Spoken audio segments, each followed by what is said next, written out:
Shalom, shalom. I need Yehuda Hayorah. I'm Judah the Shootah. Question: are Israelite brothers worth marrying? Are Israelite brothers worth marrying?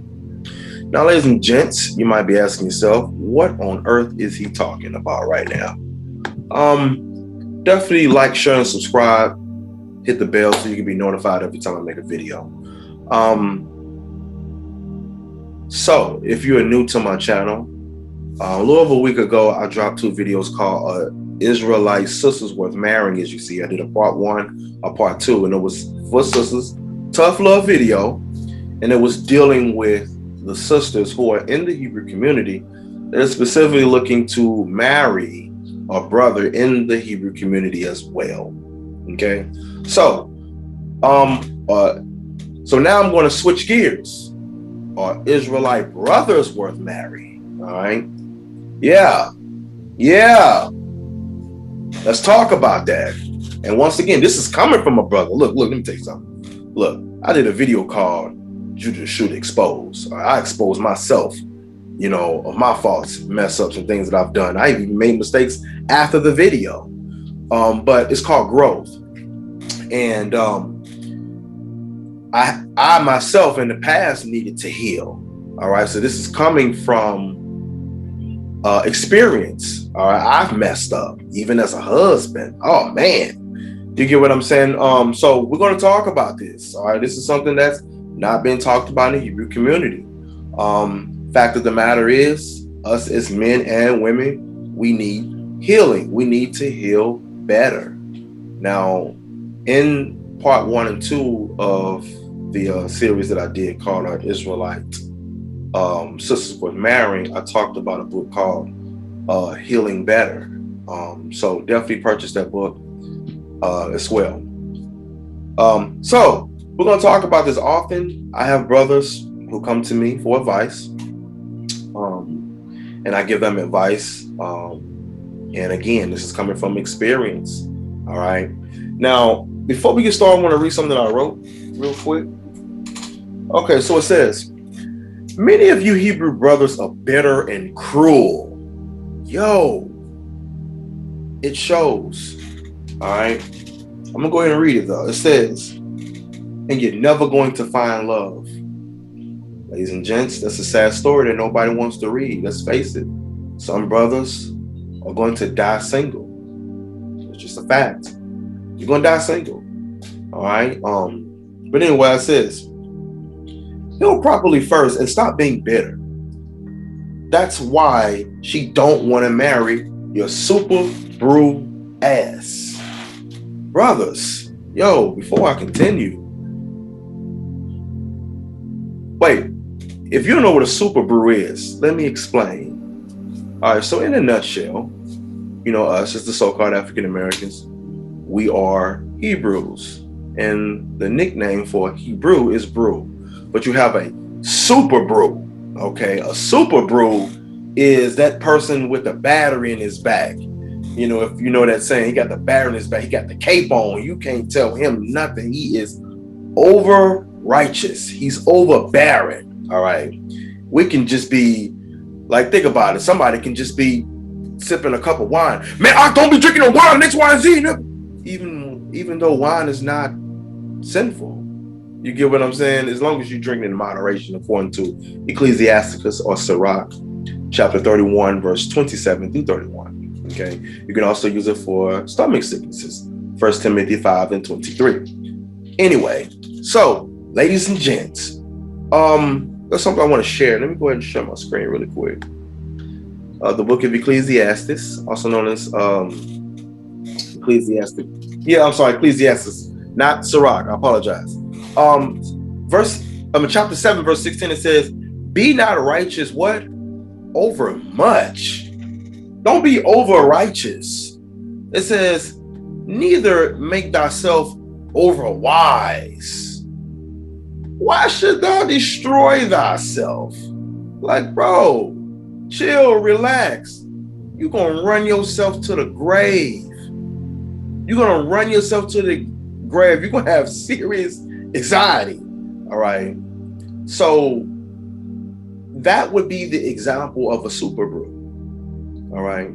He's going to kill himself by being over righteous. Am I saying don't keep the commandments of God? Of course not. I'm not saying that. But I'm saying there's a difference between, of course, you being righteous and being over righteous. You know, kind of like how the Pharisees was, trying to be over righteous. All right. Anyway, so let's go ahead and continue. I says, heal first. Heal first. Some of you come off abusive, like you'll beat the shit out of a woman just for putting the wrong color on that you don't even like. Yo, some of you brothers come off really, really toxic, narcissists. You come off as real abusive. All right, now look, brother, hear me. There's a difference between being masculine. So I'm not saying that you should demasculate yourself. I'm not saying that at all. At all. All right. Embrace your masculinity. I'm not saying that. I'm not saying that. But you come off as you beat the shit out of a woman if she cooked eggs wrong, if she has on a color you don't like. So you got to understand. And the reason, matter of fact, I'm gonna finish this and I'm gonna kind of go back and break that down. But anyway, it says, some of you act like you can't even show affection to your woman. Kiss her on the forehead, hold hands with her, or love on her. Tell her she's beautiful and how much you love her. Make her laugh and smile at least. I can go on and on, but if she don't feel secure, she's not even gonna look your way. Your brother's gonna run the woman away before she even look your way. Yeah, we know these sisters are a piece of work. We know this. But some of this is your fault as well. Just own up to it, bro. Chill. Relax. Relax. I said, your wife will get with you. She's going to be in prison. I feel sorry for some of you sisters, which I still do. I says, I've been seeing a lot of bitter shit lately. Obviously, viewer discretion is advised. I says, if you got a wife, I challenge you to go love on her. Make her smile today. Make her smile today. Say something nice, especially to your wife or wives, or to the woman you like or interested in. All right. So before we get started, there's another scripture I want to share in the original King James Version of the Bible. You have the Apocrypha. Now, there's a verse that we are all familiar with, Ecclesiasticus, also known as Sirach, chapter 36. We're going to start in verse 22. It says, the beauty of a woman cheereth the countenance. That means like a man see you, it cheers his countenance when he sees a beautiful woman. Lord, have mercy. You see a beautiful woman, wow, look at her. That's him having a countenance that's cheerful. Right? He sees him like, wow, look at her. It says, and a man loved nothing better. Brothers, don't feel ashamed or even let a woman make you feel that you're committing a crime for acknowledging a woman's beauty. All right, as long as you don't stumble at her beauty, that's to the point you can't even focus. But there's nothing wrong with acknowledging a woman and telling her that she's beautiful, or having that cheerful countenance when you see a beautiful woman. The Bible says a man love nothing better. You a man, right? Okay, well, if you're a man, it says we love nothing better. So if you sisters that's all jealous, I don't want my man looking at another woman. Well, right there it says a man love nothing better. What you think he's going to do? You chill, you relax. But it's about the brothers. I says, if there be kindness, meekness, and comfort in her tongue, right? Meaning in her speech, the way she talks. It is not a husband like other men. He that getteth a wife beginneth a what? A possession. So yes, ladies, when you become his wife, you're his possession. All All right, I talk about this in a few of my videos. One of them's the daughter of Zion versus daughters of Sarah. I mean, no, daughters of Sarah versus daughters of Satan. I think that's the name of the video I did. But anyway, it says, and a help like unto himself. All right, like unto himself, and a pillar of stress. Oh, no, no, no. Rest. So you see that, sisters? You become a pillar of rest. So it says, where no hedge is, that's the husband, the man, there the possession of the wife is spoiled, meaning destroyed. But here's the part I want, brothers. Pay attention, because we quote this all the time. But let's not forget this part here. It says, and he that have what? No wife will wander up and down mourning. He that have no wife will wander up and down mourning. Now we know this concept goes back to Genesis 2:18. It's not meant for man to be alone, right? So, brothers with no wife who desire a wife, this video is for you. No matter who you are, how long you've been in this walk, no matter the age group. If you are seeking a wife, hey, listen up. Now, before you, I don't want to hear that. Because you know us as brothers, we can be stubborn, of course. We have Proverbs chapter 1 and verse 5. This is what it says. It says, a wise man will hear. I mean, he gonna listen. Look at that. A wise man will hear. Are you a wise man, brother? Shh, listen up. And will increase learning. Obviously, if you listen, you're gonna learn a lot more. It says, and a man of understanding, wow, shall attain unto what? Wise counsels. Shh, just listen, brother. I'm going to give you wise counsel. To understand a proverb, the interpretation means the translation of it, and the words of the wise, and their dark sayings, their mysteries. The fear of the Lord is the beginning of knowledge, but fools despise wisdom and instruction. Should we say correction as well? Okay. So yeah, a person who's not wise is not going to want to listen to something like this. But a man of understanding will. A man who is wise will listen. All right. So that's something I wanted to share with you. All right, brothers. It says, he that have no wife will go up and down mourning. So deep down inside, I know that you're in mourning. You are in mourning. You may not realize it, just like you might not realize that you need to properly heal. All right. And there are things that we as brothers need to take into consideration, which I'll speak about shortly. Now, once again, I'm going to kind of go back through this. I says, many of you Hebrew brothers are bitter and cruel and never going to find love. That's the crazy part.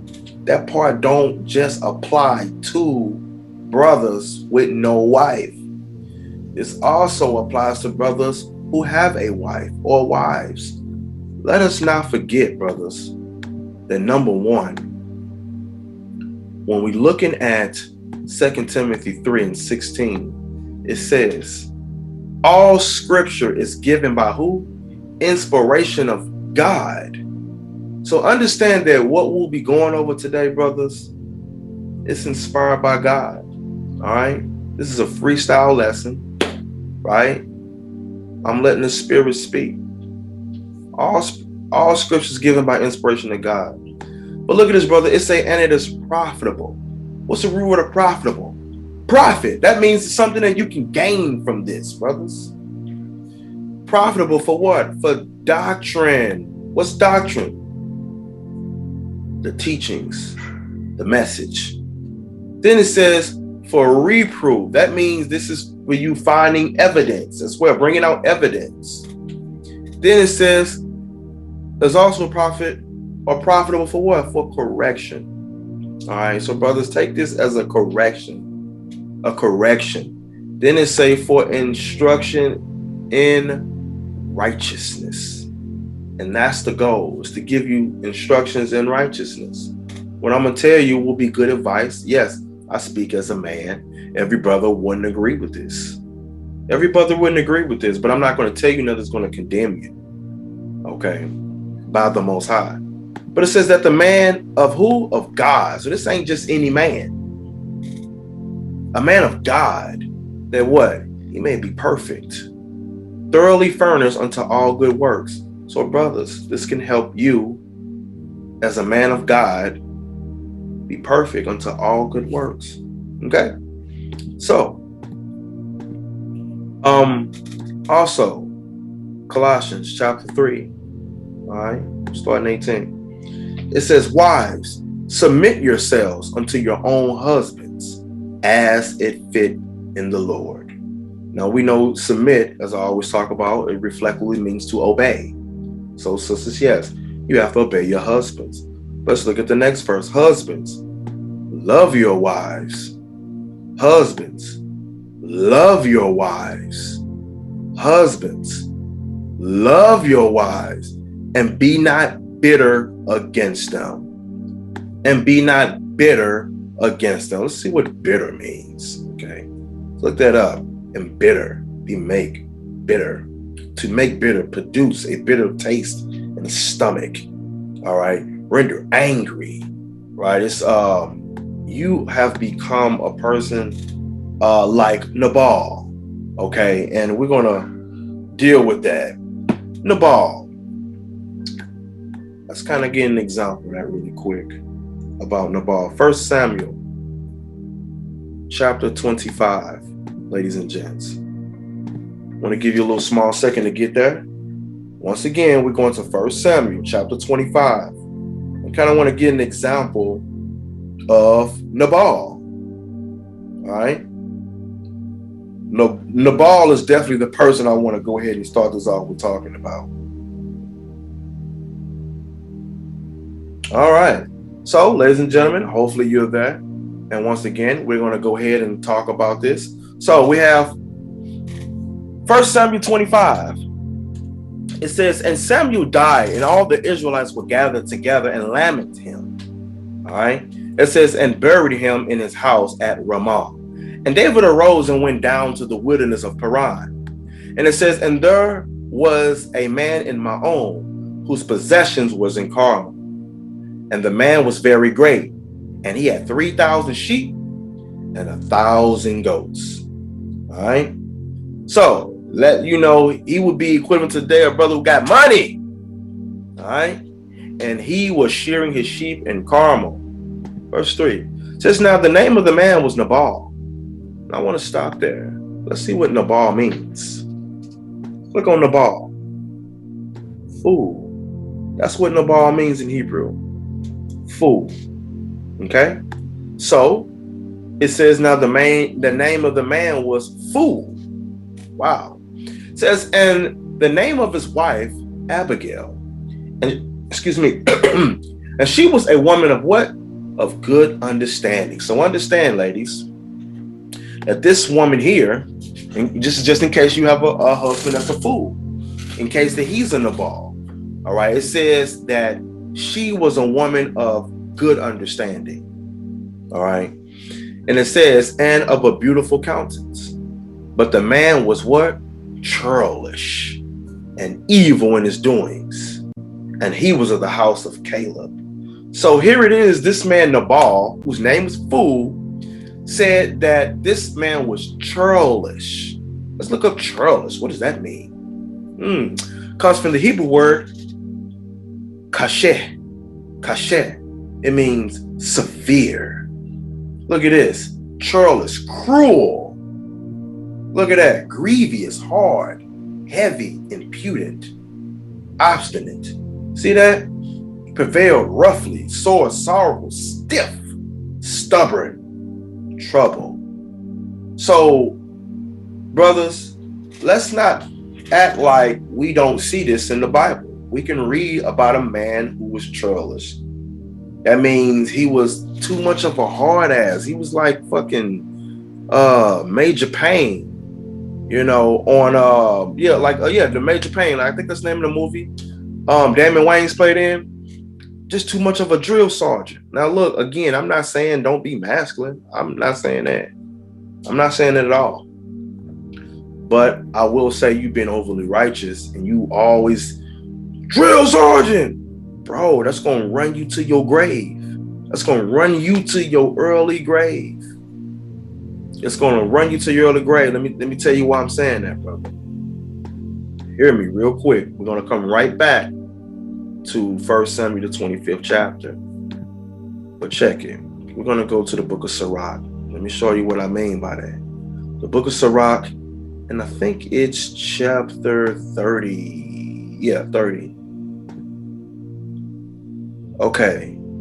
In 21, it says, give not your mind over to heaviness, brothers, and afflict not yourself in your own counsel. I mean, don't be beating yourself up in your own thoughts all the time, because you know, when you become bitter, that stuff starts in your mind. Don't do that, bro. It says the gladness of the heart, meaning the mind, is the life of a man. See that? And the joyfulness of a man prolongeth his days. So when you happy, brother, you will live longer. You will live longer. So it says, love your own soul and comfort your heart. Remove sorrow far from you. This is how, brothers, we know we got to heal. We got to heal, brothers. We do. We got to remove sorrow far from us. It says, for sorrow have what? Killed many. And there's no profit therein. You can't gain from that, bro. Chill. Relax. Calm down. You're going to run yourself to your early grave. So it says envy and wrath shorten the life. So, brother, if you always so angry, bro, you're going to kill yourself. Just like we just read about being overly righteous. You're going to kill yourself. You're going to run yourself to the grave, bro. You're going to run yourself to the grave. I've been guilty of it. And it's okay. But we got to grow. We got to grow. I've been guilty of it several times over. So I'm speaking from experience. And part of that is because I didn't heal properly. Because of things that happened to me.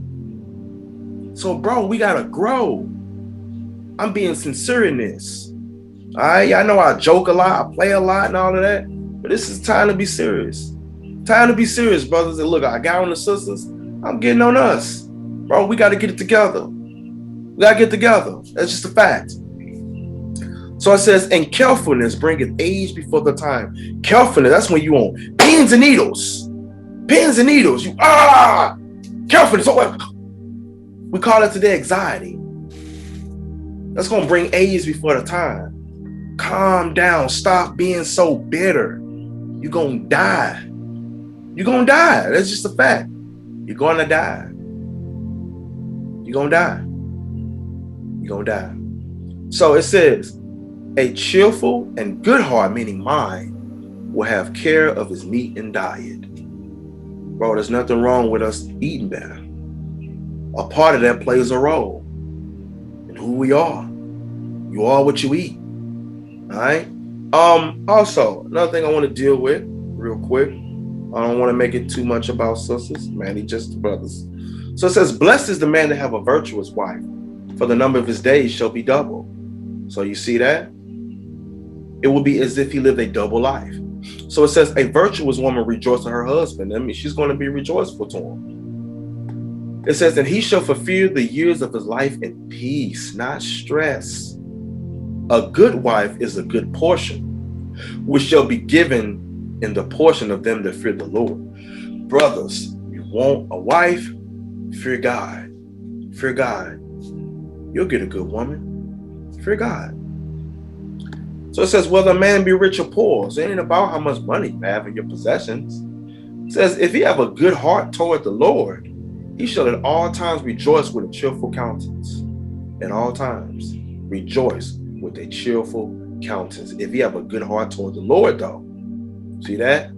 So where am I going with that?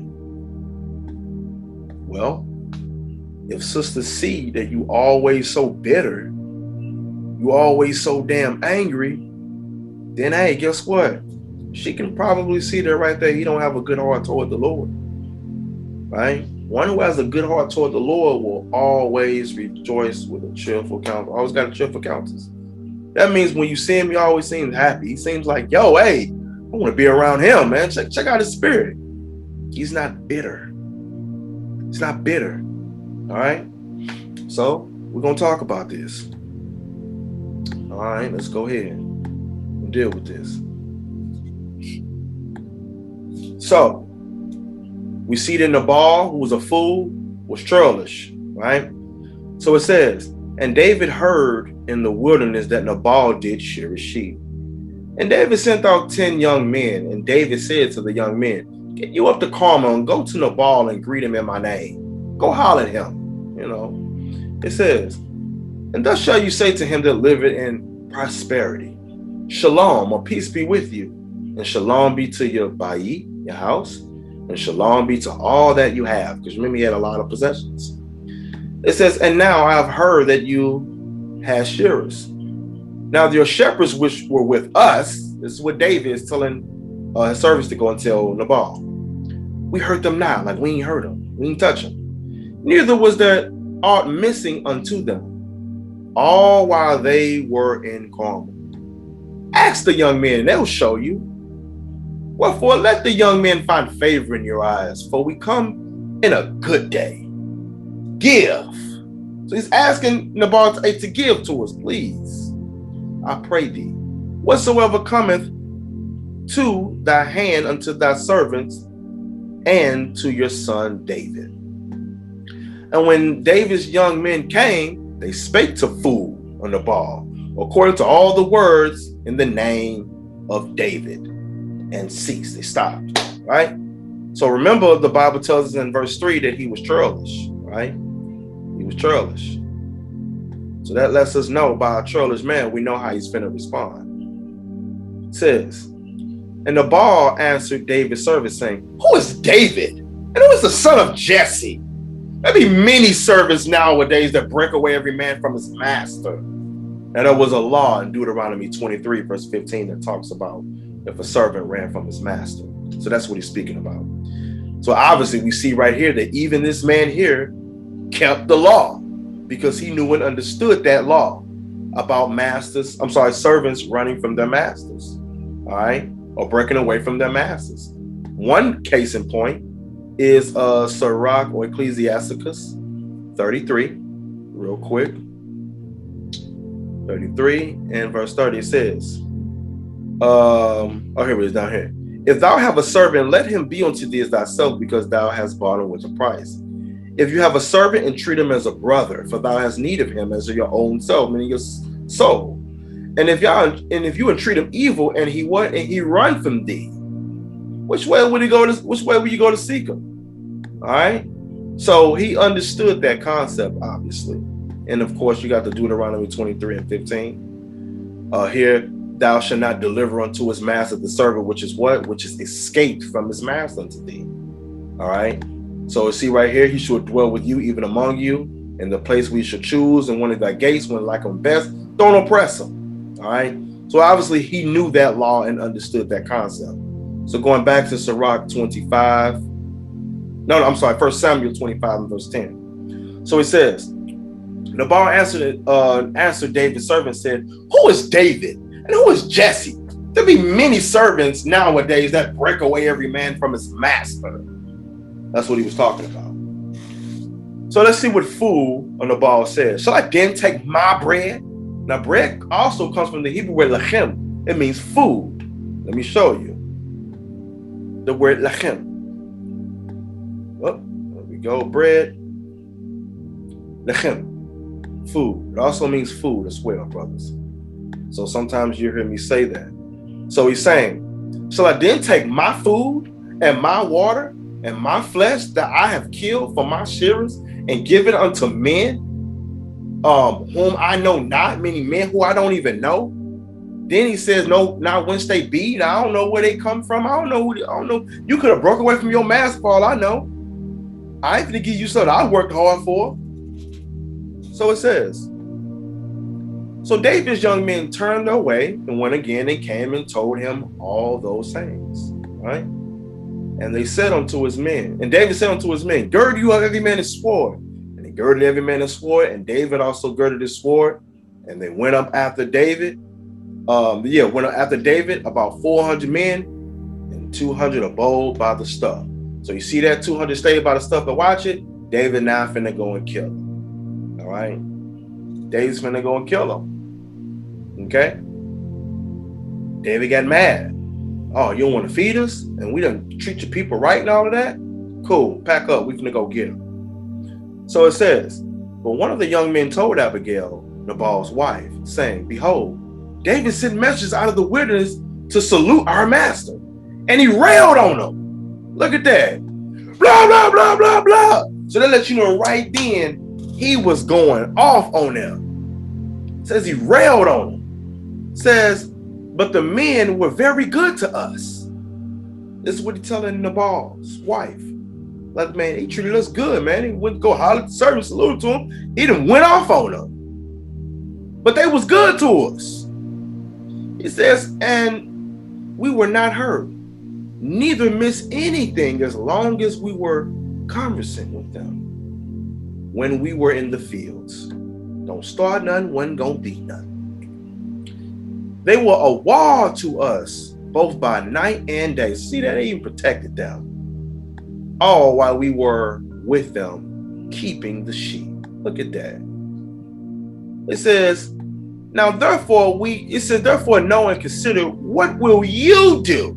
See that? What you gonna do?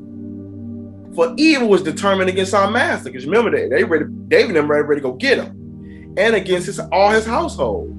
But look at what he says about Nabal. For he is such a son of Belial that a man cannot speak to him.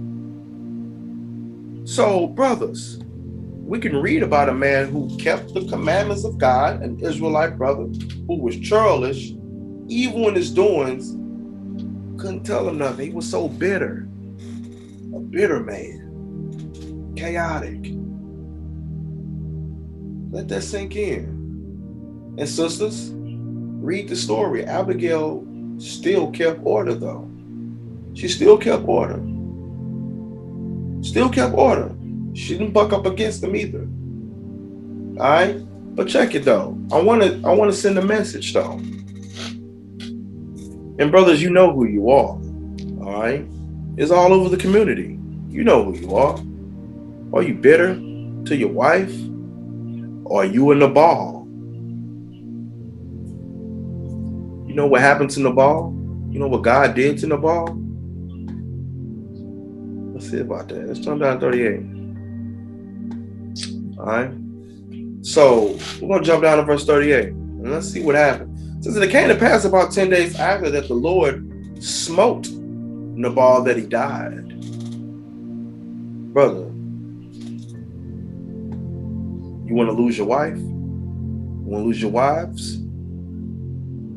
Get it together. The Lord will mess around and kill you like he did Nabal. Something to think about, brothers. And then that pretty little wife or wives of yours can be free to go and marry somebody else. Something to think about. We got to get it together, brothers. It says, and when David heard that Nabal was dead, he said, blessed be the Lord that pleaded the cause of my reproach from the hand of Nabal. Look at what he said about himself, and have kept his servant from evil. Because you know, David, being a servant of God, was finna go and kill him. So he said, look, God done stopped me from doing something bad. It says, for the Lord have returned the wickedness of Nabal upon his own head. See that, brothers? Wouldn't want that to happen to us, right? It says, and David sent and communed with Abigail to take her to him to wife. Look at that. Look at that. You wouldn't want that to happen to you, right? You wouldn't want to lose your beautiful wife or wives, wouldn't you? No, of course not. So we as brothers can't be a Nabal. And I'm seeing the Nabal spirit in Israel. We being Nabals. Come on, man. We got to get together. We got to heal properly. And if you ain't healed properly, don't waste the sister's time. Don't waste your sister's time. Stop being a bully. I talked about that in my song that I did, Hebrews B8, about how these brothers, they debate women. No, they bully women. All right, so let's go back. I says, many of you Hebrew brothers are bitter and cruel. Churlish, bitter, cruel.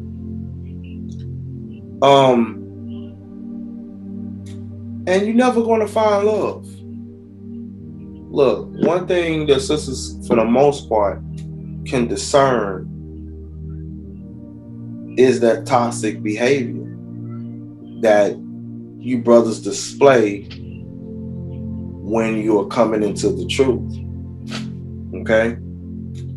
And it's time to recognize that. It's time to look within. And it's time for us as brothers to level up. It's time for us as brothers to heal. And the part of the reason why there's destruction going on in marriages is because we as brothers, we're not healed properly. Or we don't have the mental capacity to take on a wife. Or a wife, or YAs, plural.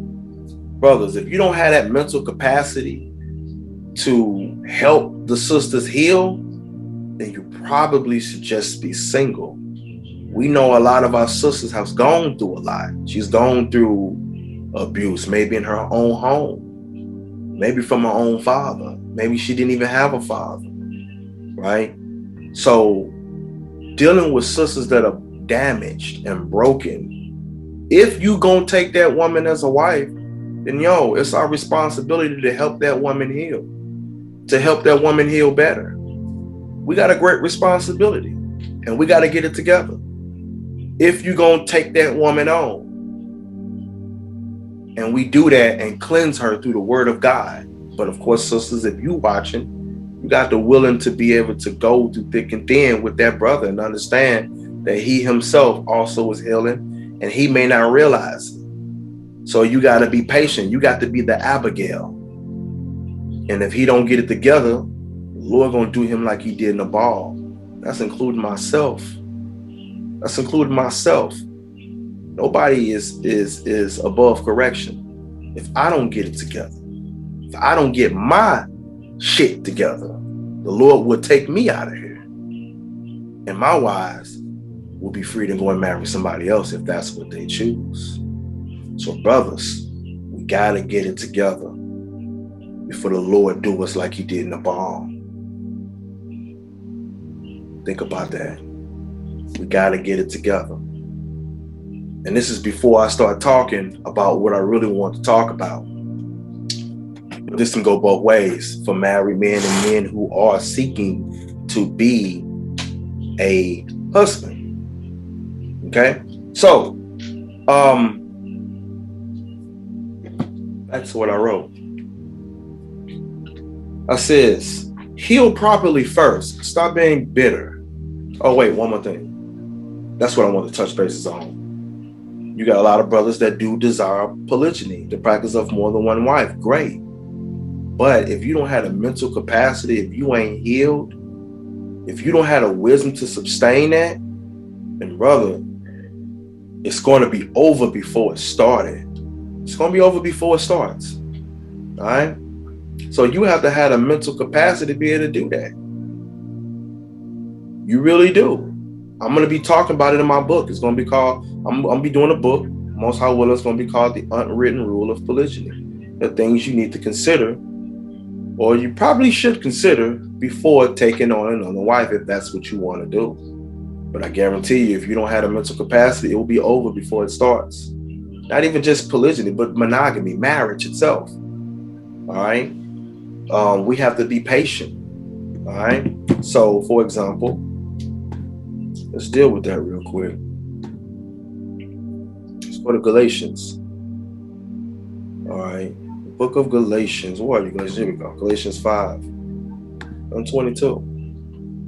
It says, but the fruit of the Spirit is what? Love. Nothing wrong with giving your wife love. Nothing wrong with showing her love at all. We can't be afraid to show love to a woman. Today, you show love to a woman, you'll get called a simp. You get called a simp. You get called a simp. Joy, brothers. There's nothing wrong with showing joy to your wife. There's nothing wrong with that. Peace. There's nothing wrong with displaying peace to your wife. Long suffering. Look, there are times our wives are going to mess up. But there's nothing wrong with being long suffering with your wife. And sisters, you got that Nabal in your house, there's nothing wrong with being long suffering for him too. You can't just be ready to throw in the towel just because you don't like something he said or did. You get what I'm saying? So you got to stick by your man. Stick by him. Love him. Gentleness. There's nothing wrong with displaying gentleness to our wives. There's nothing wrong with being gentle to our wife. She's not masculine. She's feminine. Goodness. There's nothing wrong with displaying goodness to our wives. There's nothing wrong with that. Faith. I like this one. There's nothing wrong with having faith in your wife that she'll come around. Yeah, she might be a piece of work, rebellious and X, Y, and Z. There's nothing wrong with having faith that, hey, you know what? She can get this. All right, let's get the scriptures out. All right, nothing wrong with that. Meekness. There's nothing wrong with being meek with your wives. We look at Numbers chapter 12. Moses was the most meek man in the earth. That's Numbers 12. Temperance. Something we need to practice. Having self-control. I myself is guilty of that one. I myself is working on that one. Having self-control. There's nothing wrong with displaying self-control. There's nothing wrong with that. And sisters, if you are married to a husband, the more peace you give him, the more you submit to him, the better it will be easy for him to display those temperaments. All right?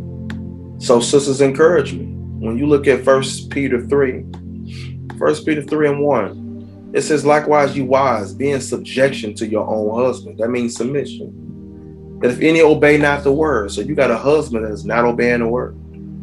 They also may without the word, talking about that husband who ain't obeying the word, he's going off. Look at this, sisters. May be won by the conversation of the wise. Conversation means your behavior.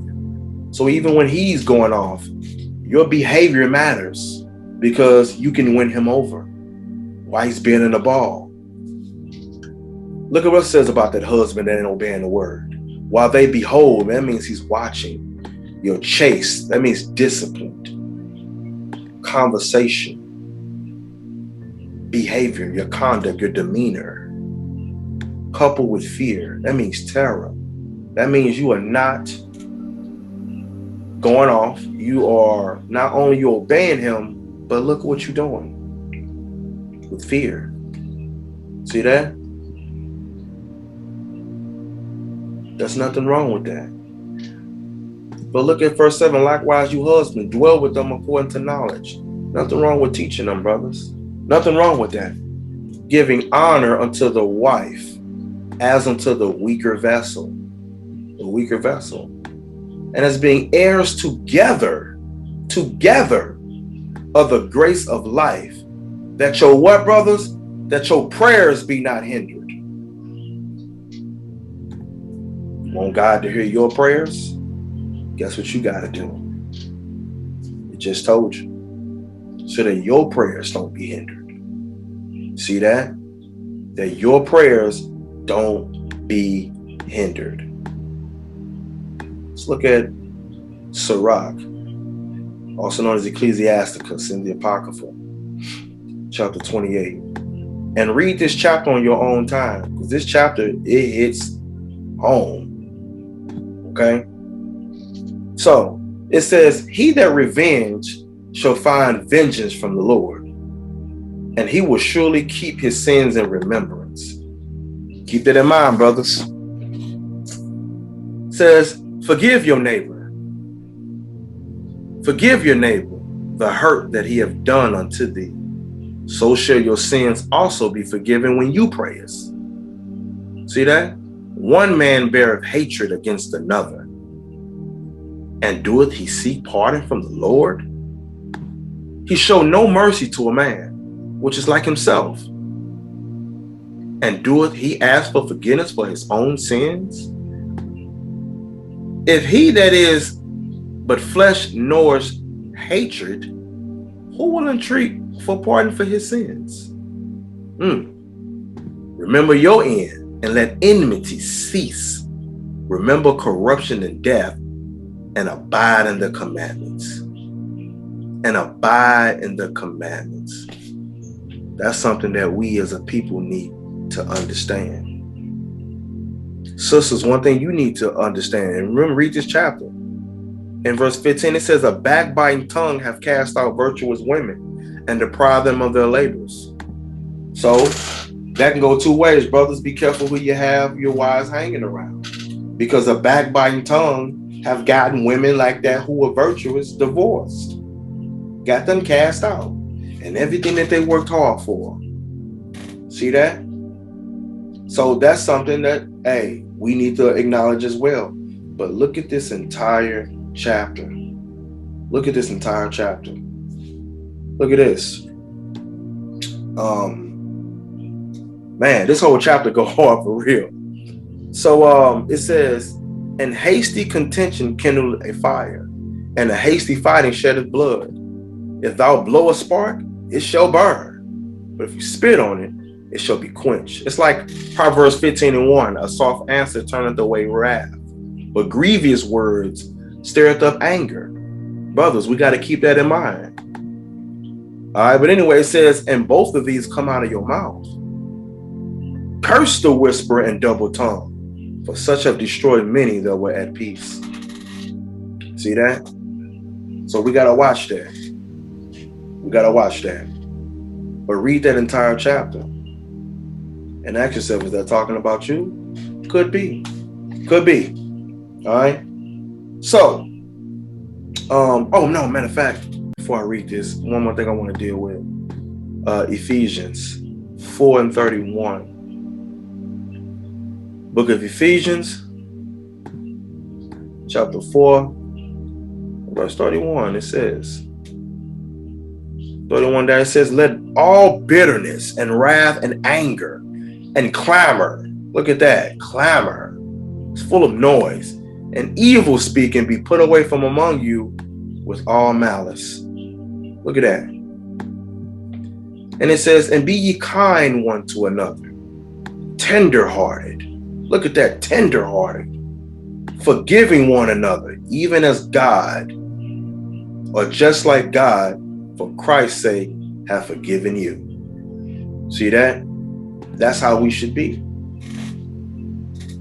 Now, brothers, if a woman that might be have her eye on you, like, yo, he's a wise brother, if she don't see that, do you think she's gonna come your way? No. She's not gonna come your way, brother.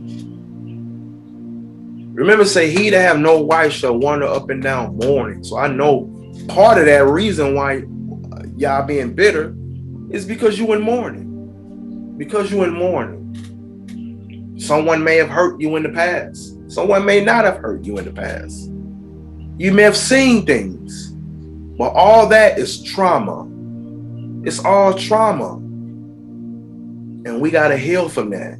Our nation is traumatized. We're traumatized, and we most desperately need healing, and we need to grow.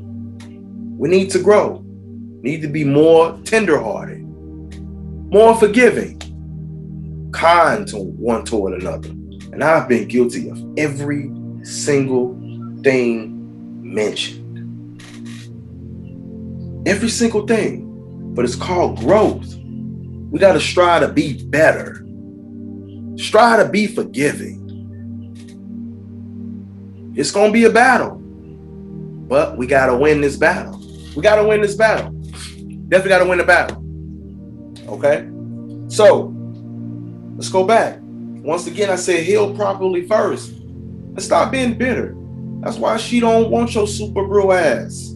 Heal first. Some of you come off abusive like you beat the shit out of a woman just for putting the wrong color on you don't like. Yo, sometimes on social media I see brothers, man, a sister may ask a question.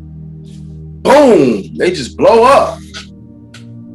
Now we know some of these sisters may ask questions not in the right mindset. I'm not talking about them. I mean like a sister that generally that may want to learn or ask a question and you blow up.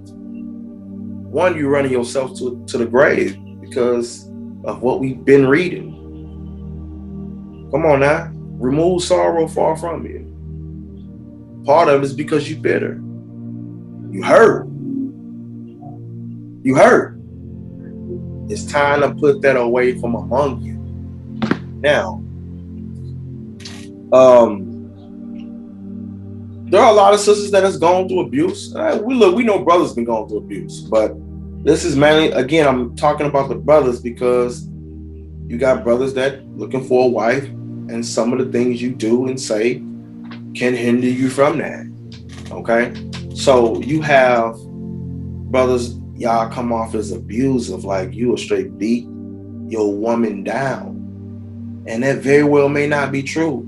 But you got to learn how to balance your masculinity, bro. Like, what I'm saying is, hear what I'm saying, what I'm saying. There's a time and place. You know what I'm saying? Like, if a little child walked up and said, hey, you know, what's 1 + 1? Boom, nigga!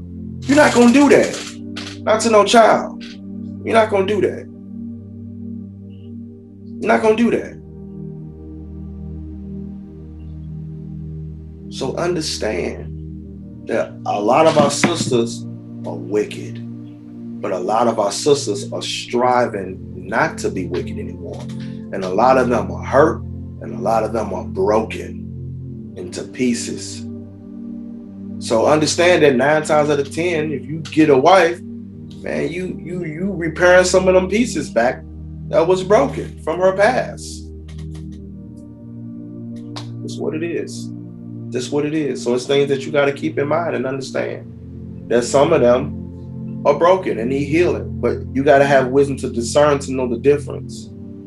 Some of them are wicked. There's no coming back from them, but some of them are in desperate need of healing, in desperate need to be repaired.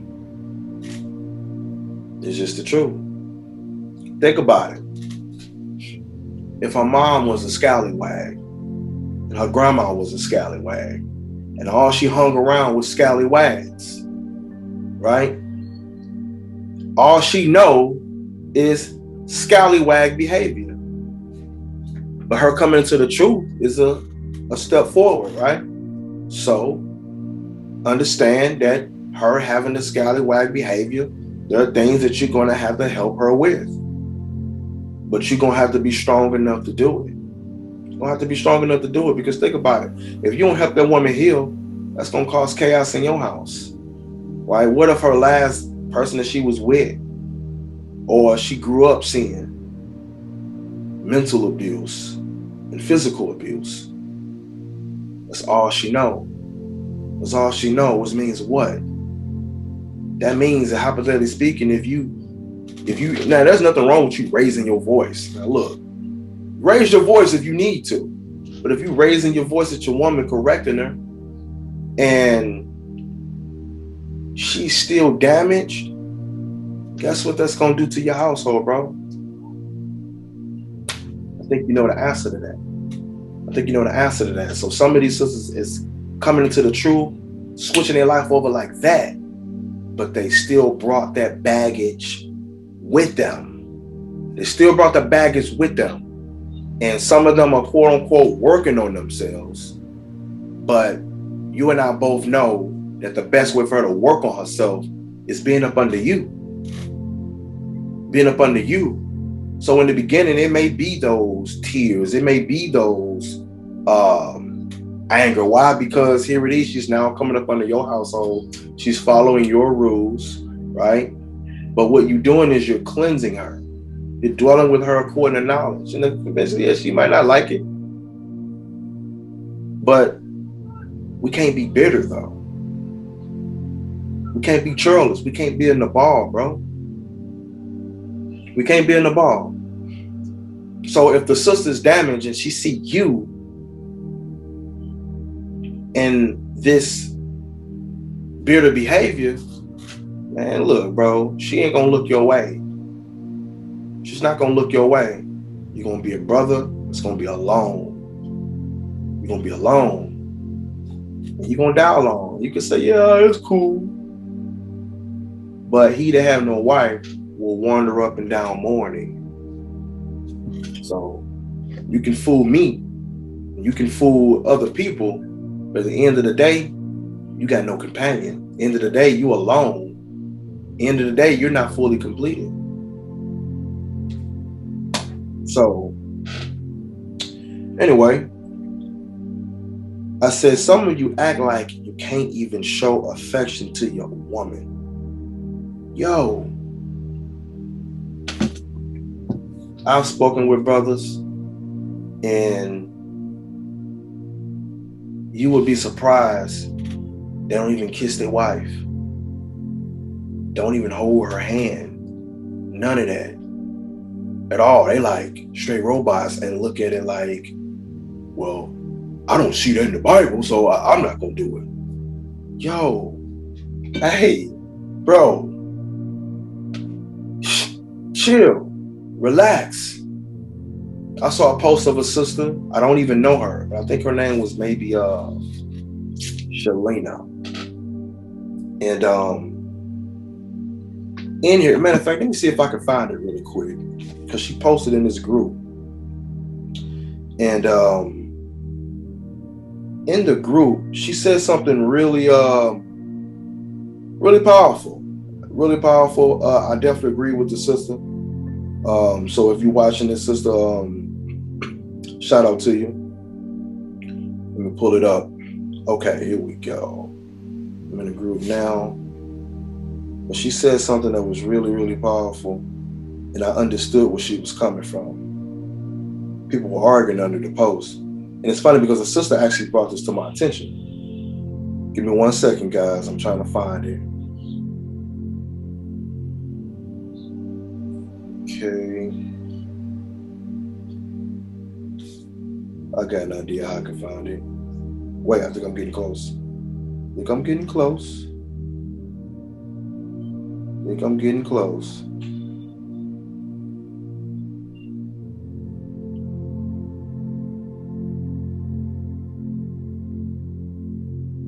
One second, guys. I'm still looking.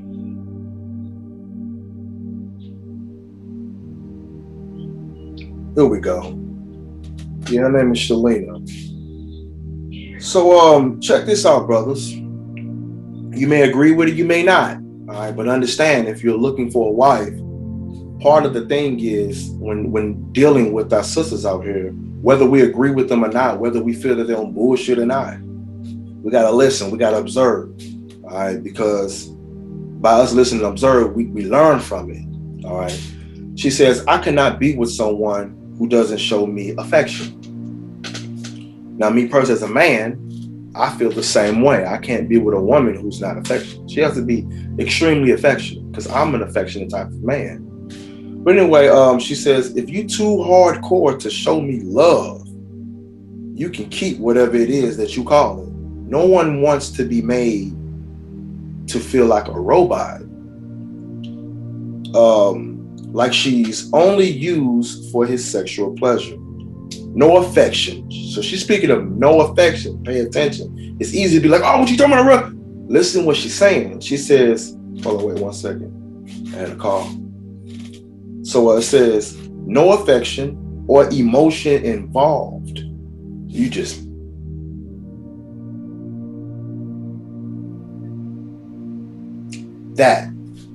that type of behavior. So she says no one wants to feel like a woman who is an actress in The Handmaid's Tale. So it says blessed be the fruit, may the Lord open type of situation. Submission isn't slavery. is an absolute honor to a man who deserves it. Read that again. Even though, of course, we know what First Peter 3, 1 and 2 says. I just read it. But anyway, if you look at the overall message, she's talking about the brothers who are super bruised, or what I would imagine that she's talking about is a brother who is super bruised, and they too much of a hard ass that they forget to show love to the woman. You forget to show love. Like, yo, and I know it's true because I talk to brothers. Like, brothers have seen me openly display affection to my wives, and like, yo, I ain't never seen that. Like, yo, I mean, I see it, but I don't see that. Like, man, you straight affectionate with your wives. Yeah, of course. Man, my wives, man, we laugh, we joke, we play. I like to be silly. So if you a Debbie Downer, look, you can't be in my household. Like, look, we like to have fun, play and joke. Like all day, every day, we laughing, jokes, and having fun. You know, and if they mess up, I correct them. But guess what? We move past that, and boom, back on what it was. So anyway, I said some of you act like you can't even show affection to your woman. Like those brothers I've counseled, and I asked, like, when the last time you showed your wife you love her, or when the last time you kissed her for no reason, you know, or showed any type of affection? Dang, brother, that's part of the problem right there, brother. I'm just gonna let you know right there tonight. And we talk about for the sake of your peace. You get what I'm saying? So yeah, she may be stressing you out. But part of it, if you show some affection, probably that can minimize some of that, and actually that can help your sanity, your peace. Because at the end of the day, you're the one mad. You get what I'm saying? And obviously she's mad too, of course. But I'm talking about for the sake of you. But anyway, I said some of you act like you can't even show affection to your woman. Kiss her on the forehead, hold hands with her, love on her, tell her she's beautiful and how much you love her. There's nothing wrong with that, bro. Nothing wrong with that.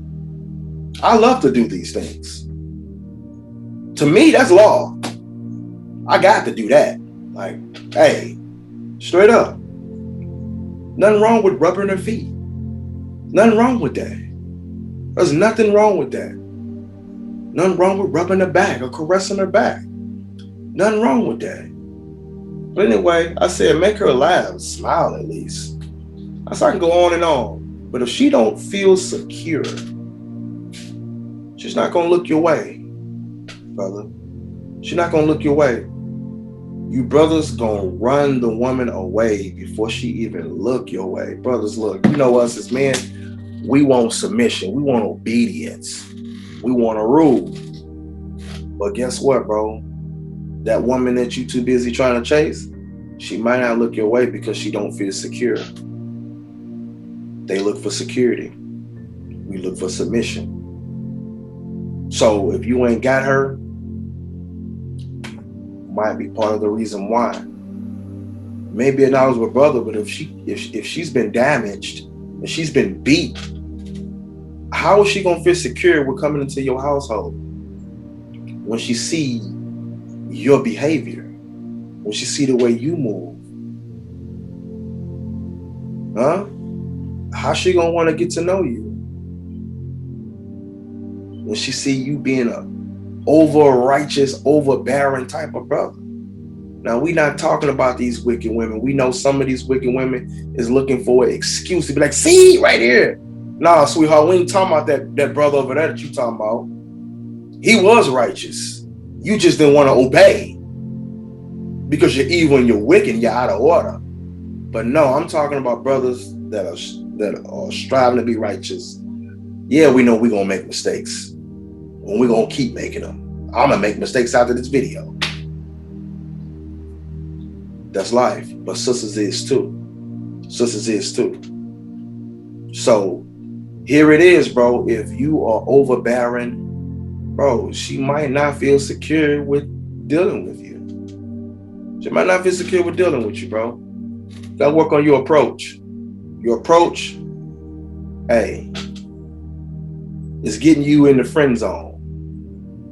And half the time, you brothers don't know how to talk to a woman. Look, bro, don't feel bad because you flirting with a woman. There's nothing wrong with flirting and showing affection to a woman that you were interested in.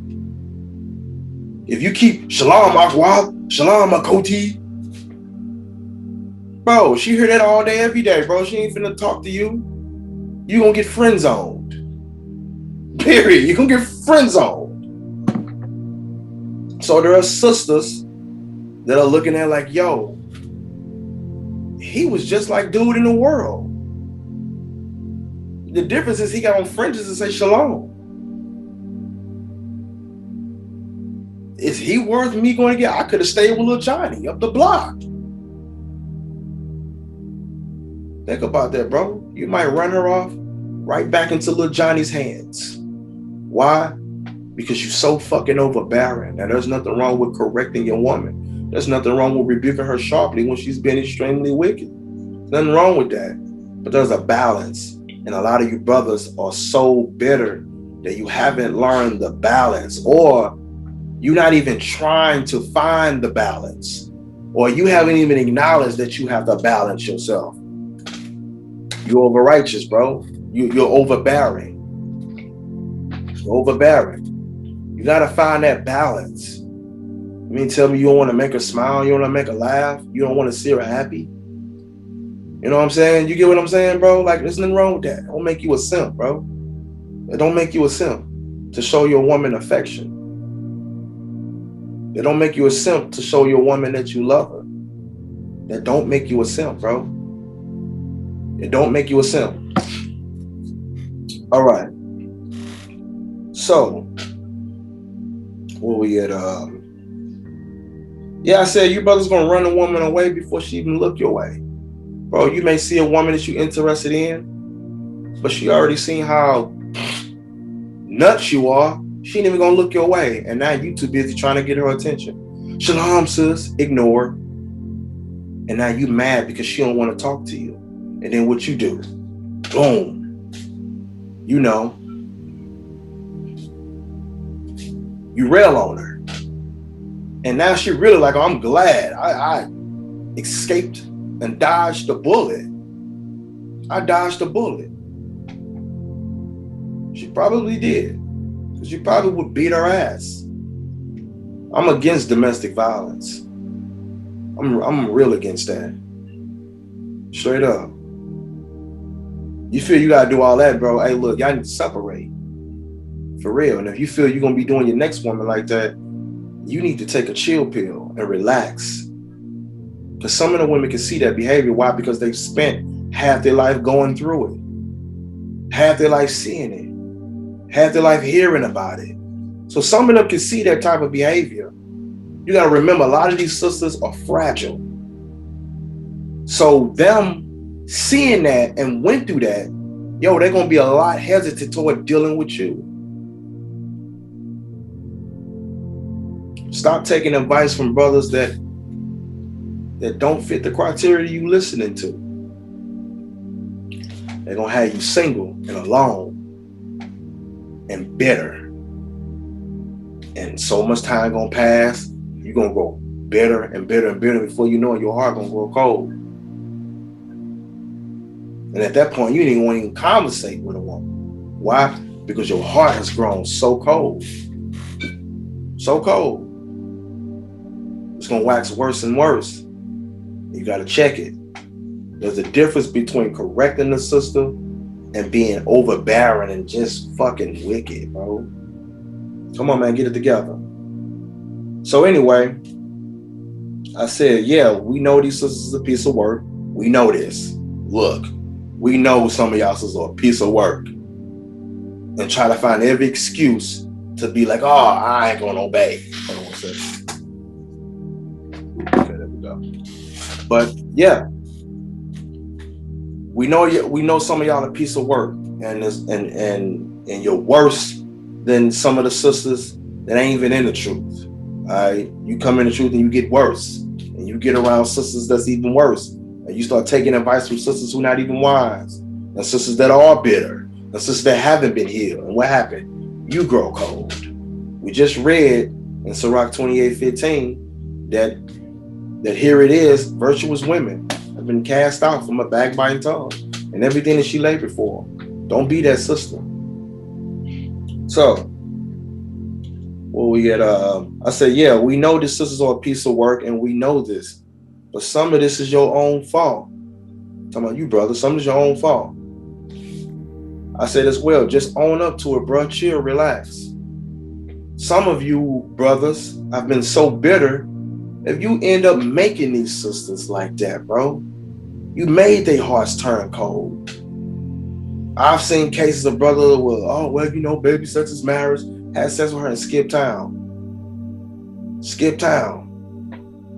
What you think that's gonna make a sister do? How you think that's gonna make her respond in that? Especially if she ain't got no hedge. Especially if all she saw and knew was scallywag behavior. What you think that's gonna do to her? Think about that.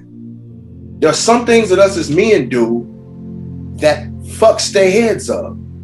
And that's the truth. It's the truth.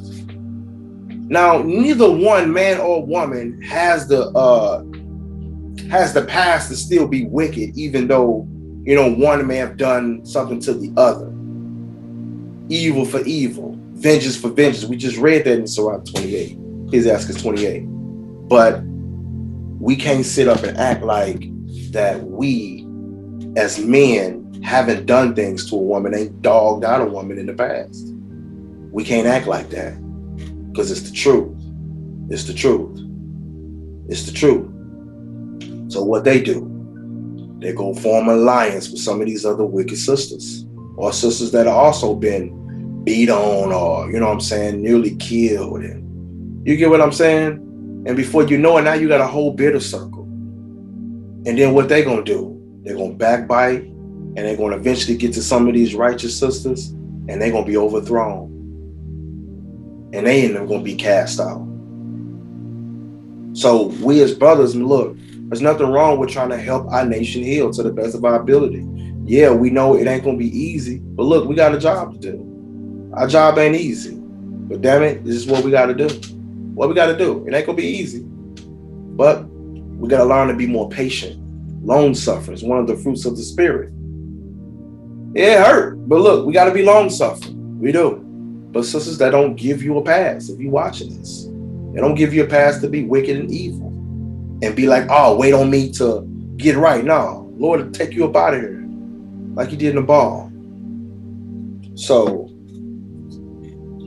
anyway, I says,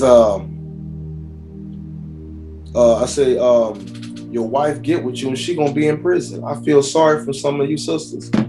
Oh, some of these brothers be overbearing when they learn stuff in the Bible. Like they'll debate anything with a sister. And there's a difference between correcting her and just starting shit. You know, somebody goes, what's one? No, it's too good. Look, check this out. X, Y, and Z. And before you know it, one, bro, you wrong. Your doctrine is off at that. So now the sister see that your doctrine is off.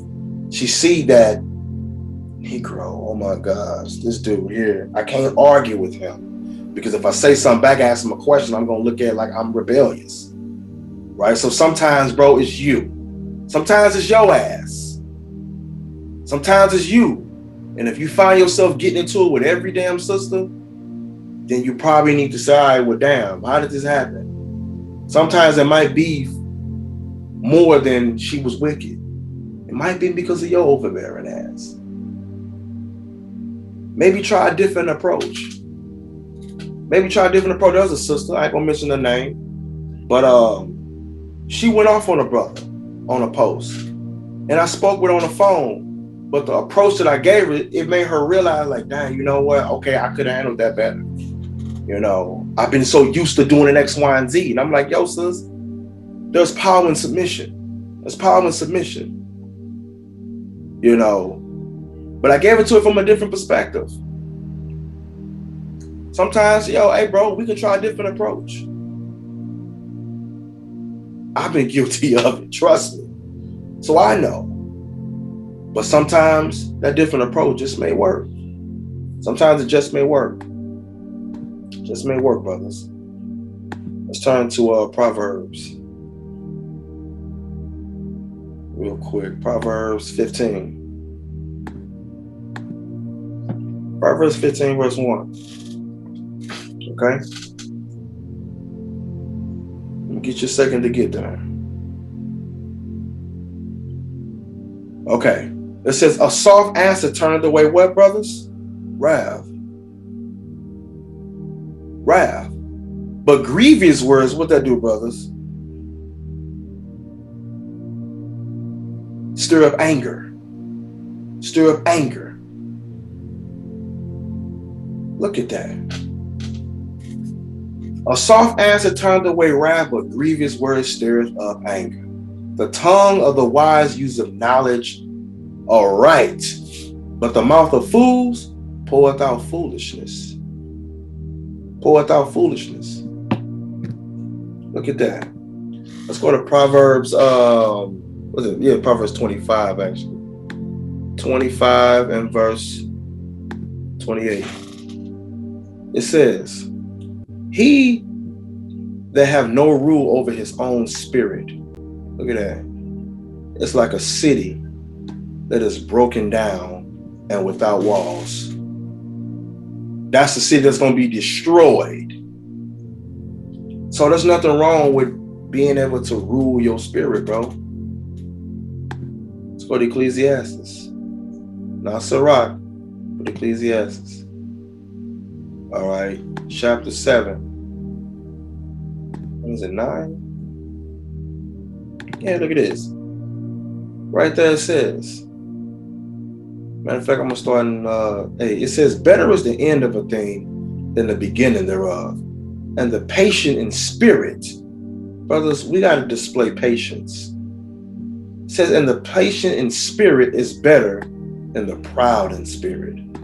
Be not hasty in your spirit to be angry. For anger resteth in the bosom of fools. Anger resteth in the bosom of fools. A lot of you brothers are angry. You're bitter. You're not patient in spirit. You're soon to be angry. And anger rests in the bosom of fools. See that? Let's go to the book of James. Book of James, chapter 2. No, James 1. I apologize. James 1 and 19. It says, wherefore, my beloved brother, let every man be swift to hear and slow to speak. But look at this part, slow to wrath. Slow to wrath. Look at that. Slow to wrath. It says, for the wrath of a man worketh not the righteousness of God. Bro, we got to stop being like that as brothers.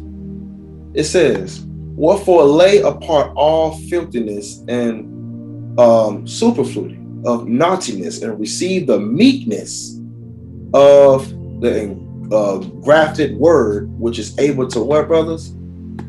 Save your souls. Save your souls. See that? Look at that.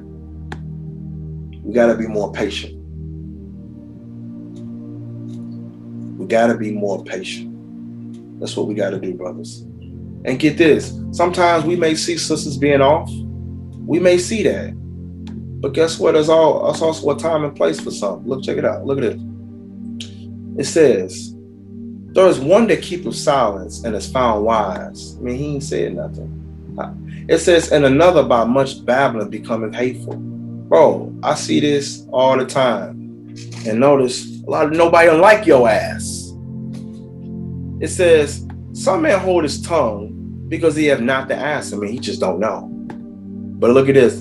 And some keep his silence knowing his time. Look what a wise man will do. A wise man will hold his tongue till he see what? Opportunity. That's what a wise man will do. Everything don't need a reaction right then and there. But look at it. It said, a babbler and a fool will regard no time. Look at that. He that uses many words shall become abhorred. Ain't nobody gonna like you. And he that taketh to himself authority therein shall be hated. See that? Look at that. So, brothers, if sisters are seeing that type of behavior, she's not gonna deal with you. She's not gonna look at you as a brother that's worth marrying. And then guess what, brothers? You're gonna see brothers like myself and other brothers that's probably taking on more than one woman. Straight up. And not gonna be wanting to deal with you because you're so bitter. And look, nobody's above correction. I have been guilty of it myself. But you know better and you do better. You know better and you do better. So it comes down to, like, if you really sit back and think, like, just watch, brothers. Watch how a lot of brothers just seem so angry. Now, some brothers are angry for a reason, but some brothers is angry for no reason. I'm talking about the brothers that's angry for no reason. Overbearing and bitter for no reason. You'll die alone. You'll die alone. He that have no wife will go up and down mourning, sorrowful, in the feelings. It is not good that man should be alone. We read that, Genesis 2, right? 18. Huh? The woman was made for the man. So some of you brothers are single for a reason, because you are bitter and you are abusive. Verbally abusive too. That is worse than the damn physical. You may get a woman that may be a thicker woman, and when you meet her, she's beautiful. Then when you're angry, she's a fat bitch. That ain't worth shit. Ain't nobody gonna never want you, bitch. What do you think that's gonna do? What kind of monster you think that's gonna turn her into? Huh? You think she's gonna feel secure? No. No. That's gonna cause rebellion in your home. Especially if you ain't even been affectionate either. Then you want her to submit to? Shit. Come on now. When you ask most women what it is that they want, see, most brothers don't even listen. So you strike out the gate because you ain't even listen. Most women, you ask them what they want: time, attention, affection. Feel appreciated, complimented, loving in the bedroom. That's what most of them would say.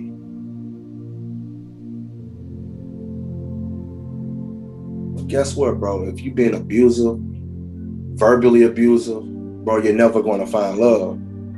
You're going to die alone. You're going to be overbearing. Every time you talk to her, y'all arguing and debating. Like, yo, sometimes wait for the opportunity. Then like, yo, you know, X, Y, Z, we were talking about something. You know, this ain't that. That ain't what that is. But if you're overbearing, like, yo, look, and you talking to a brother, I got 3 of my wives out the world. That take a lot of patience. A lot of patience. Why? Because they still got a lot of carnal ways that you got to wipe them clean from. But I was patient with them. So when you see me and my wives happy and going on vacations and stuff like that, yo, that took me being patient with them. Patient with them. Now, sisters, if you watch this, that don't mean you can just be foolish. No. They worked toward and they put in an effort, but they made mistakes. You get what I'm saying? So, brother, you get that woman that is like that, and she make a mistake. Don't crucify her because she made a mistake. Just correct her. You got to be overbearing with it. You get what I'm saying? You got to be overbearing with it. You know, especially if she's trying her best to submit to you. Yo, be patient. Patient without being overbearing with it. Some of you brothers just start something for no reason with the damn woman. No, I don't like X, Y, and Z. Bro, what do you think that's going to do? That's going to make her revert back to her old sinful nature. It's going to cause her to build up that wall. She's not going to feel secure. Think about it. When a woman is starting to like a man, she feels comfortable. She feels secure. She feels like, okay, he listens. She feels protected. She feels safe. And if you can't make her feel that way, then naturally speaking, she's not going to look your way. She's not going to look your way. So yeah, I got on the women. Look in that video. Look, subscribe to the channel, Shootah the Shooter. I got on the women. Are Israelite sisters worth marrying? And I talked about how some of these sisters, look, just ain't gonna find no man in the truth. It's just not. A lot of them are gonna die alone with no hedge. And I talked about how it's easier for brothers to take a woman in the world. Yeah, of course, obviously if he's strong enough to do it. A lot of brothers ain't strong enough. A lot of brothers don't have the mental capacity to do it. A lot of them are not disciplined enough in the word. A lot of them need to be in some type of leadership, need to be in the authority of a brother that can help build them up and get them stronger. But the brothers who are strong enough, those few selective brothers could actually go and get a woman out of the world and build her up. It's easier. But I talked about some of you sisters, what y'all do, y'all mess up. Y'all messing up, and what y'all doing? Learning from this brother, learning from that brother, arguing with the brother in X, Y, and Z. He see your behavior. You still look like the crazy woman in the world, but you just got a hair round. You know what I'm saying? So I talked about that in 1 and 2. But this is another video, surprise, for the brothers. For the brothers. So brothers, you got to get it together. You got to get together. You got to stop coming off as chaotic, overbearing, and like you just can't be reckoned with. You can't tell them nothing. Can't ask them nothing. You know, the woman, because think about it, bro. A lot of you brothers don't even know how to talk to a woman anyway. Don't get me wrong. Everybody, you know me, you know I'm silly. I play a lot. You know what I'm saying? Sometimes I'll be petty with it. But in all seriousness, you know what I'm saying? I know how to talk to a woman. You know what I'm saying? So a lot of y'all brothers don't know how. You know, so it's like, think about it, bro. If your conversation weak, if your doctrine off, and she sees that, knows and understands that, you don't make her feel secure, you don't make her feel safe. You know what I'm saying? She already not looking your way, then you a hard ass, and then you just get no play from no sister. Nobody's getting back to you, right? Nobody want to deal with you. And every time you end up being happy, you end up losing happiness, right? That's probably because you overbearing. You over fucking bearing, bro. Chill the fuck out. Relax, nigga. Chill. I gotta say this and get your attention. Chill. Relax, bro. Relax. You know? So, the whole thing about it is, bro, you don't know how to talk to the woman. You can't even hold a conversation. You can't even spit a conversation, even build her up, even try to build her up. Some women are sapiosexuals. They are attracted to intellect. You got all this intellect and you don't know how to even talk to a damn woman. And then you get friend zoned and you're mad. Now you bitter and you mad. Now you talking about brothers in the poly community because you can't find one damn woman. There's a lot of brothers that are single, a lot of brothers that are monogamous that are envious of brothers in the poly community. Straight up. That's another topic for another day. I will do a video and address that. But the whole thing about it is brothers who are in mourning, some of them envy that. Now, I ain't talking about every brother, but hey, they out there. They out there. They're out there. So here it is. Your conversation is weak. You're overbearing. You're too abusive mentally. You're too abusive physically. You can't talk about it. Think about it. Let's just say hypothetically speaking. If the sister want to go out and get goddamn ice cream. Or they ain't supposed to eat ice cream because X, Y, and Z and blah, blah, blah. Bro, I get it. You very well may be true. But damn, there's another way that you can approach that shit. Man. She can't talk about ice cream. How's the weather? Oh, well, how's the guy gonna make the weather be? Everything's God's will. Okay. That's a nice shirt.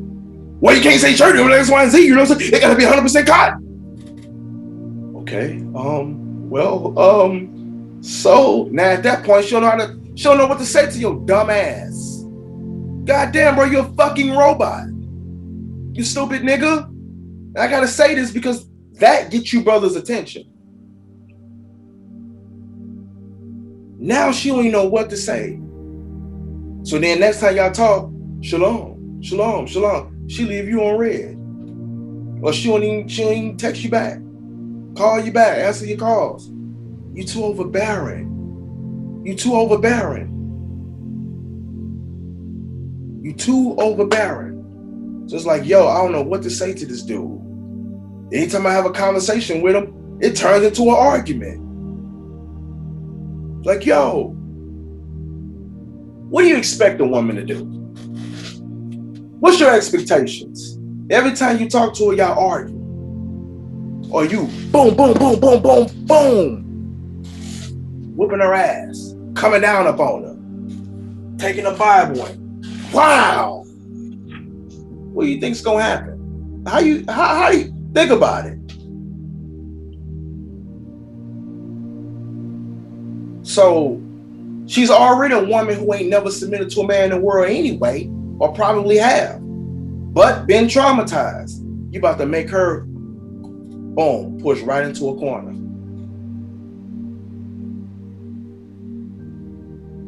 Think about that, bro. We got to be a little more patient. A little more patience with these righteous daughters of Zion. These righteous daughters of Zion that strive to be righteous. Got to be a little more patient. That don't mean don't rebuke these wicked ass women. I ain't saying that at all. By a long shot. If they wicked, rebuke them. They evil, rebuke them. You ain't saying that at all. But brothers, part of it is y'all approach, and y'all don't know how to talk to women. This is why y'all end up on red, left on scene. Can't get off first base. Or you finally get her, you end up losing. Bro, you're overbearing. Yes, the woman's supposed to submit. We know this. We know that. That's given. And even when you going off, not obeying the word, she got to submit anyway. But I'm talking about for your sanity, the sake of your peace. She should look at you and see a difference between you and a brother in the world.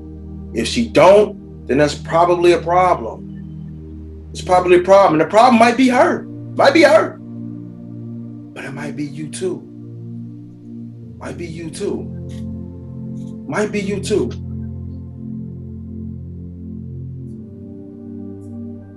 Even in the midst of your foolishness and fuck up, she should still know and understand he still is a man of God. He tripping right now, but he a man of God. She still should see that. But if you're moving like them, wicked brothers in the world, dress like them, act like them, talk like them, move like them, she ain't gonna see no difference. Some of these women want to submit to you, but again, she feel like she can't be secured. Let's take, for example, brother, we know the head of the household, right? Let's say you take care of everything in the house. But guess what, bro? You got fucked up spending habits. You fucking up the bill money. You spending money on something and you being irresponsible. Is that woman gonna feel secure? No. Now you done put her in a position like, yo, dang, what do I do? Do I buck up against him? Like what? Because if I don't, we're gonna be outside. What do I do? She don't feel secure now. You get what I'm saying, bro?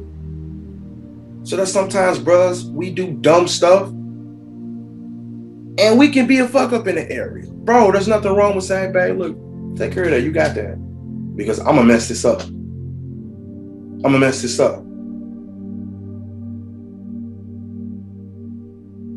Bro, sometimes, bro, we as brothers mess up and we gotta own up to it. If we telling sisters, Y'all need to be held accountable. And damn it, we need to hold ourselves accountable too.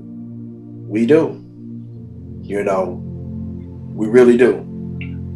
There are some things that we do that is what you know is a cause and effect.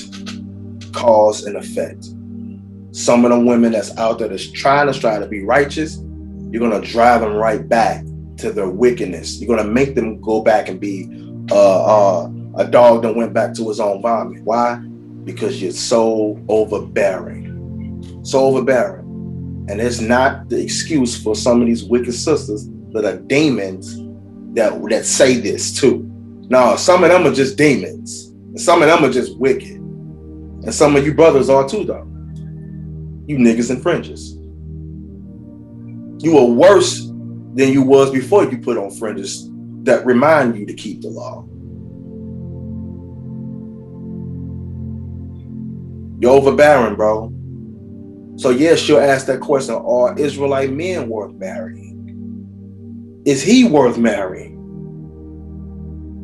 He don't even know how to approach me or treat me like a lady.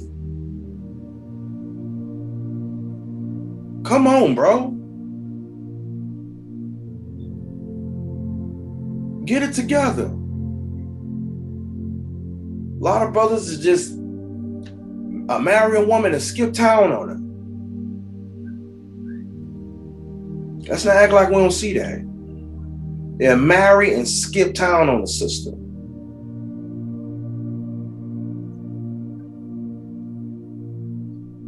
Let's act like we don't see that. Act like we don't notice that.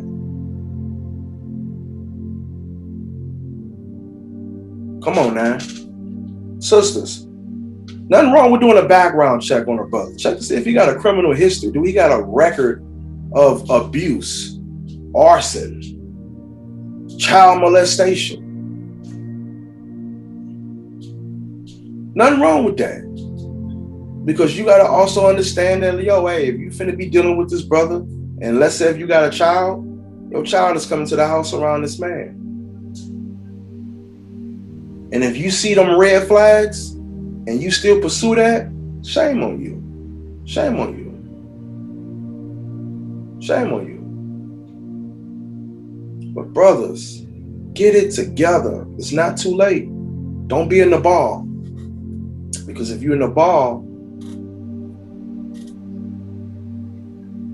Lord will kill you.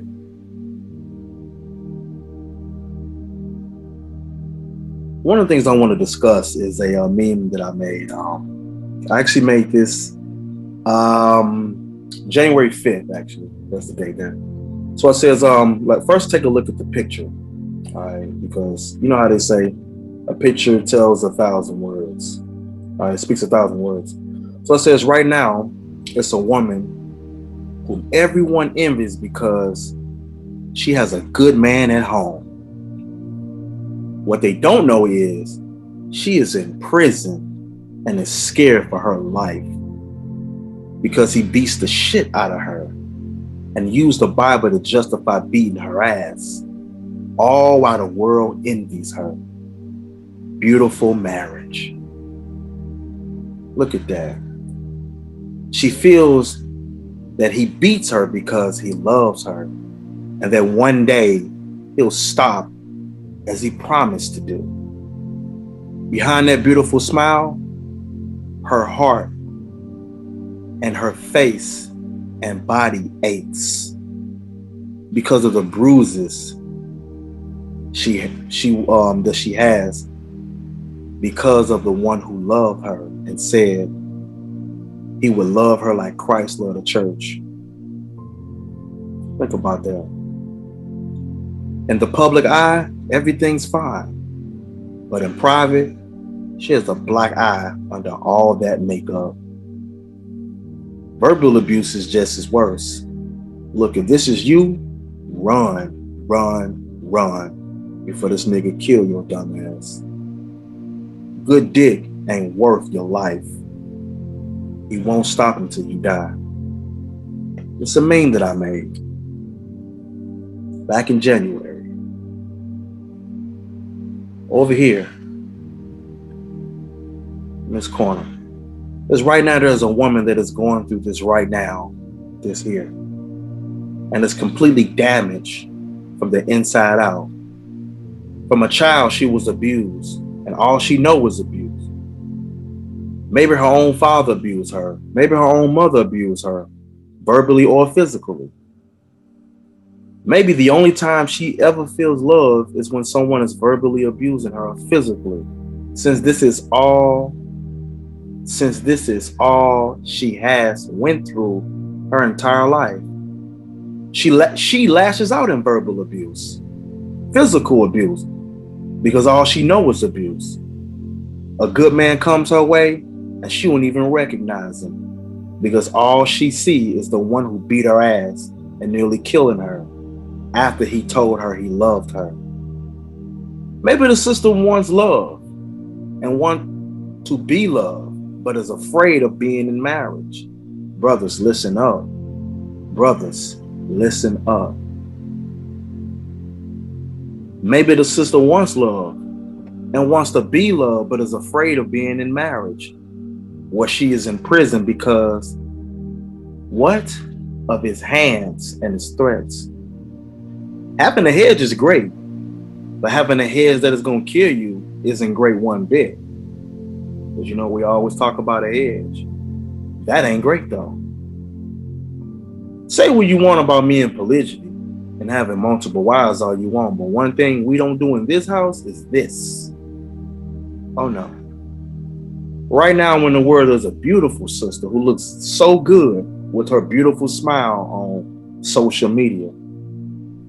And she loves the likes, she loves the attention, and she is so happy online because it's her escaping the reality in her own home. The reality is her life is in danger and she hasn't fully realized it yet, because her man loves her. She can't call her family.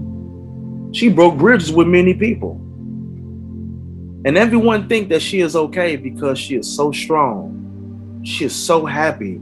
She is so sweet and caring and loving. But what everyone don't know is he's going to kill her one day. And the world don't realize it until it's too late.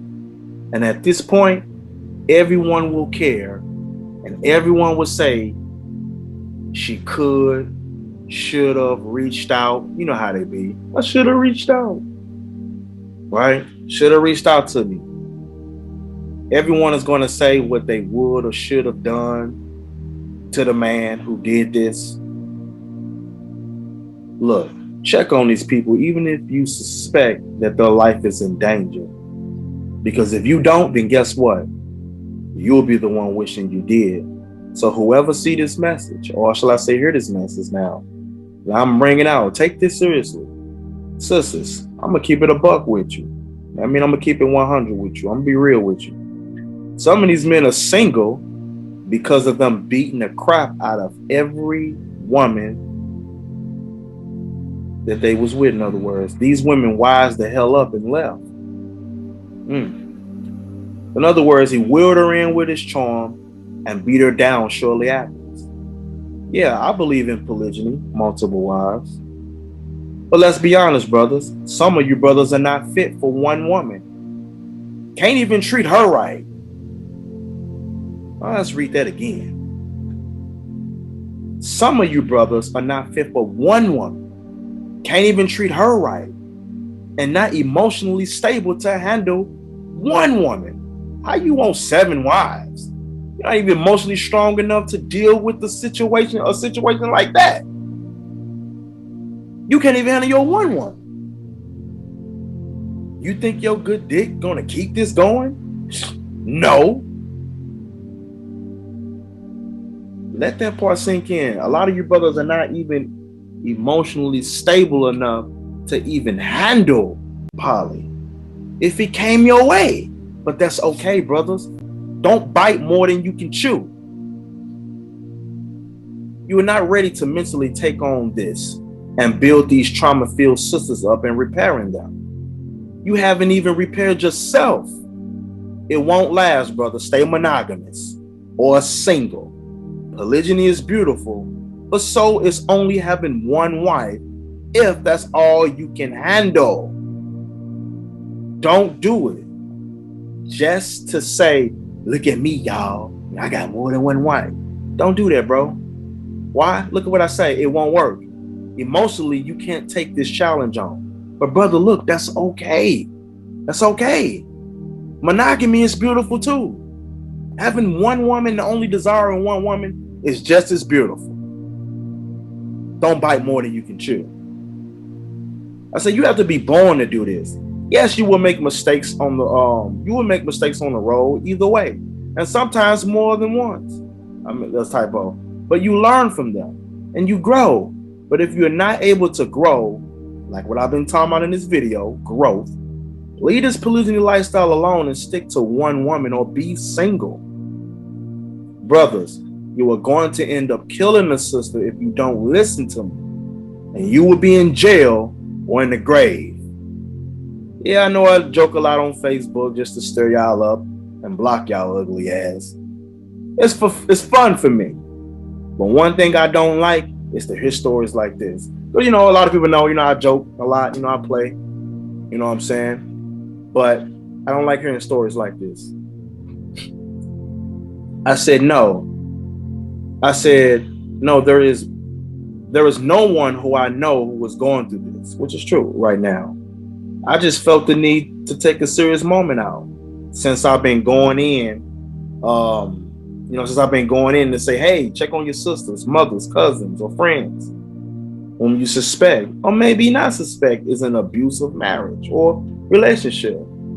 Sisters, if that man ain't married you yet, leave him alone. You're wasting your life holding on to a dream that won't happen. It don't take us that long to marry you if we want you. That's a fact. Right now, there's a sister who marriage or relationship that you envy. And that same woman envy you because you are free. Why do you think she always reaching out to you? She may not know how to tell you yet because right now she is trapped and wishing that she is free. Don't underestimate these wicked men. They will kill you. Dear men, if you are marrying or dating someone who I love and related to, hey, my first and last warning. You heard mine, you can call who you want, because the standing army will not be able to stop the wrath that I will bring down on you and your people. That's a promise, Judah the Shootah. I want you to take a moment to soak in what you just heard. Soak that in. Soak that in. Because right now, there's a sister that's going through that. Brothers, some of these sisters have gone through this. And guess what, brother? You are a constant reminder of what she's gone through. You don't have the mental capacity to help repair that. But guess what? That's okay. That's okay, brother. Just leave her alone. Leave her alone. Everybody don't have the mental capacity for that. Everybody don't have the mental capacity for a wife or mental capacity for wives. Everybody don't have the patience for a wife, and everybody don't have the patience for multiple wives. Stay single, leave her alone, bro. You're gonna make matters worse. And that's just me being real. That's just me keeping it above. Half these sisters have gone through that. And you are a constant reminder of you being cruel and bitter. You're going to make her stay single, bro. Yeah, we know some of them are fucking off. Yeah, we know that some of them are. But we also know that some of you Negroes is out here fucking off too. That's just a fact. It's a fact. I've witnessed it. I've witnessed it. Everybody don't have the mental capacity to take on more than what they can chew. And that's normal. Don't take on more than you can chew. But don't continue to make the sister damage because of your fuck ups, bro. Just get yourself together, heal better, level up, then go get you a wife. Because he that have no wife will wander up and down mourning. And bro, look, a lot of brothers in Israel ain't gonna be honest with you and mention this. A lot of brothers ain't gonna talk about this. A lot of brothers don't want to talk about women being raped, women being, you know what I'm saying, brothers been hitting and quitting, just leave and skip town on her. I could promise and he'll marry her, and you know, you're gonna be my wife. And then soon it happened, boom, he gone. A lot of brothers ain't gonna talk about sisters getting their ass beat. They're not gonna talk about that. And the brother's in the wrong. They're not gonna talk about that.